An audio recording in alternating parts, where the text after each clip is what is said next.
ہاں میں نے کچھ نہیں کیا۔ جب یہ جملہ کانوں میں گونجتا ہے تو بیوی ویران گھر کی تنہائی میں بیٹھ کر کہتی ہے، او میرے شوہر، تو نے بہت کچھ کیا تھا، تو نے بہت کچھ کیا تھا میرے لیے، مگر میں تیرے ساتھ وفا نہ کر سکی۔ تو نے بہت کچھ کیا تھا میرے لیے، میں تجھے آرام نہ دے سکی، تجھے اپنا نوکر سمجھتی رہی، مگر میں تیری غلام نہ بن سکی۔ آج بیوی شوہر کی قبر سے لپٹ کر کہہ رہی ہے، رو کر کہہ رہی ہے، او میرے سرتاج، واپس لوٹ آ، تیرے بغیر یہ دنیا ادھوری ہے۔ او میرے ہم سفر، ایک بار آنکھیں کھول کے دیکھ، میں وہی ہوں جو تجھے پہچان نہ سکی، میں وہی بدبخت ہوں جو دنیا میں تیری قدر نہ کر سکی، مگر آج تیری ایک جھلک دکھنے کو ترس رہی ہوں۔ بیوی شوہر کی قبر سے لپٹ کر روتی ہے، کہتی ہے، او میرے پیارے، تیرے چلے جانے کے بعد، تیرے مر جانے کے بعد میرے بچے یتیموں کی سی زندگی گزار رہے ہیں، وہ دوسروں کا بچا ہوا کھانا کھاتے ہیں، اور تیری بیوی دوسروں کے اترے ہوئے کپڑے پہنتی ہے۔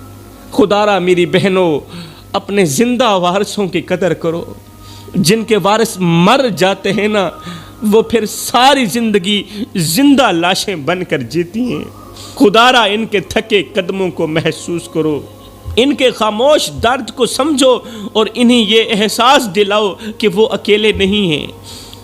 صرف عورتوں کا ہی رونا کیوں روں میں؟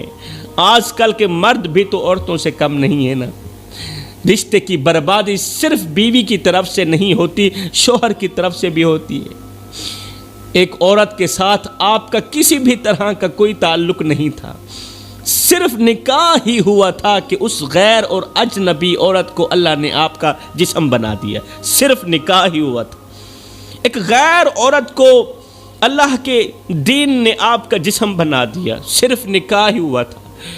میرے بھائی، اگر فرصت ملے تو سوئی ہوئی بیوی کے چہرے کو غور سے دیکھنا۔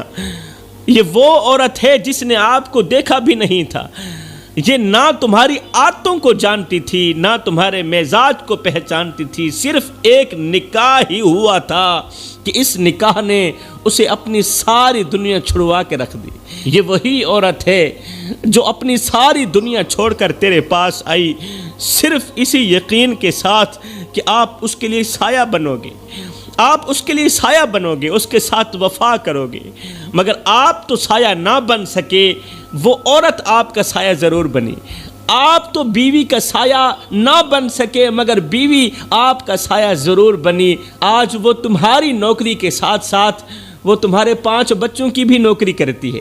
آپ اولاد کے لیے ترس رہے تھے، ایک بیوی ہی تھی جس نے موت کی سی اذیت پا کر تمہیں صاحب اولاد بنایا۔ آج آپ کی بیوی راتوں کو جاگتی ہے، آپ کے خون کو پالتی ہے، آپ کے بچے کو پالتی ہے۔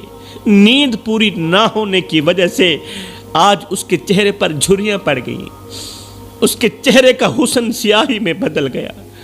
وہ چہرہ جو کبھی روشنی بکھیرتا تھا، اب وہ تھکن میں ڈوبا ہوا ہے۔ وہ چہرہ جو کبھی روشنی بکھیرتا تھا، اب وہ چہرہ تھکن میں ڈوبا ہوا ہے۔ وہ جو کبھی آئینے کے سامنے گھنٹوں سجتی تھی، آج آئینے سے نظریں چراتی ہے۔ آج وہ عورت آئینے کے سامنے جانا پسند نہیں کرتی، وہ آئینے کے سامنے نہیں جانا چاہتی، اب وہ بس آپ کی اولاد کو پالنا چاہتی ہے۔ اور صرف اتنا ہی نہیں، وہ تمہارا غصہ بھی برداشت کرتی ہے، تمہاری بے رخی کو بھی محبت سمجھتی ہے۔ وہ بیمار ہو کر بھی کھڑی رہتی ہے، تھک بھی جائے تو مسکراتی رہتی ہے، صرف اس لیے کہ اس کا گھر آباد رہے۔ ایمان سے بتاؤ میرے بھائیوں، کتنا عظیم رشتہ ہے بیوی کا، اور بیوی اللہ کی طرف سے دیا گیا کتنا انمول تحفہ ہے۔ بیوی کی اتنی بڑی قربانیاں دینے کے بعد بھی مرد کہتا ہے تو نے میرے لیے کیا ہی کیا ہے، سب کچھ تو میں نے ہی کیا نا۔ ذرا سی بات پر مرد کہتا ہے اپنا منہ بند رکھو، اگر زیادہ بات کی تو طلاق کی پرچی ہاتھ میں پکڑا کر گھر سے باہر نکال دوں گا۔ کیا وفادار بیوی کے ساتھ ایسا کیا جاتا ہے؟ کیا نوکری اور غلامی کرنے والی عورت کے ساتھ اسی طرح کا سلوک کیا جاتا ہے کہ زیادہ بات کی تو طلاق کی پرچی ہاتھ میں پکڑا کر گھر سے باہر نکال دوں گا؟ آج تو کسی طلاق شدہ عورت کی طلاق کی وجہ معلوم کی جائے تو وجہ یہی سامنے آتی ہے، جی عورت زبان دراز تھی، عورت بدتمیز تھی، عورت یہ تھی، عورت وہ تھی۔ مجھے بتاؤ آج تک کسی نے یہ کہا کہ عورت باشعور تھی اس لیے جاہل آدمی سے گزارا نہیں کر سکتی تھی؟ آج تک کسی نے یہ کہا ہے کہ مار پیٹ کو وہ اپنا فریضہ نہیں سمجھتی تھی؟ کبھی کسی نے یہ کہا ہے کہ شوہر کی بدتمیزی اور جاہلانہ رویے کی وجہ سے عورت گھر چھوڑ کے چلی گئی؟ کبھی کسی نے نہیں کہا نا۔ اس لیے کہ کچھ مرد رشتہ نبھاتے نہیں، رشتہ چلاتے ہیں۔ وہ محبت نہیں دیتے، بس حکم ہی چلاتے رہتے ہیں، حکم ہی دیتے رہتے ہیں۔ وہ عزت نہیں دیتے، بس اختیار ہی جتاتے رہتے ہیں۔ اور پھر جب عورت ٹوٹ کر بکھر جاتی ہے تو اسے ہی قصوروار ٹھہرا دیا جاتا ہے۔ اس لیے کہ آج کا مرد دوسروں کی خامیاں تو ڈھونڈتا ہے مگر اپنے گریبان میں جھانک کر کے نہیں دیکھتا کہ میرے اندر بھی کوئی عیب ہے یا نہیں، میرے اندر بھی کوئی خامیاں ہیں یا نہیں۔ انسان نے کوئل سے پوچھا اگر تو کالی نہ ہوتی تو کتنا اچھا ہوتا۔ انسان نے کوئل سے پوچھا، کوئل اگر تو کالی نہ ہوتی کتنا اچھا ہوتا۔ پھر انسان نے دریا میں بہتے ہوئے پانی سے پوچھا، پانی اگر تو کھارا نہ ہوتا کتنا اچھا ہوتا۔ پھر انسان نے گلاب کے پھول سے پوچھا، پھول اگر تیرے اندر یہ کانٹے نہ ہوتے تو کتنا اچھا ہوتا۔ تینوں بول اٹھے، اے انسان اگر تیرے اندر دوسروں کے عیب ڈھونڈنے کی عادت نہ ہوتی تو کتنا اچھا ہوتا۔ آج کا انسان دوسروں کے عیب ڈھونڈنے کی کوشش کرتا ہے، بیوی کے عیب ڈھونڈنے کی، بیوی کی خامیاں ڈھونڈنے کی کوشش کرتا ہے مگر اپنے اندر جھانک کر کے نہیں دیکھتا کہ میرے اندر بھی کوئی عیب ہے یا نہیں، میرے اندر بھی کوئی خامیاں ہیں یا نہیں۔ اس لیے میں کہتا ہوں کہ کچھ مرد رشتے نبھاتے نہیں، بس رشتے چلاتے ہیں جس طرح گاڑی چلائی جاتی ہے۔ وہ محبت نہیں دیتے بیوی کو، وہ حکم ہی دیتے رہتے ہیں۔ وہ عزت نہیں دیتے، بس اختیار ہی جتاتے رہتے ہیں، اپنے احسان جتاتے رہتے ہیں۔ خدا را میرے بھائیوں اور اے اسلام کی مقدس شہزادیوں، اپنے گھروں کو آباد رکھو، اپنے گھروں کو جنت کا ٹکڑا بناؤ۔ گھر اینٹوں اور دیواروں سے نہیں بنتا، گھر لہجوں سے بنتا ہے، گھر برداشت سے بنتا ہے، ایک دوسرے کے دکھ کو سمجھنے سے بنتا ہے۔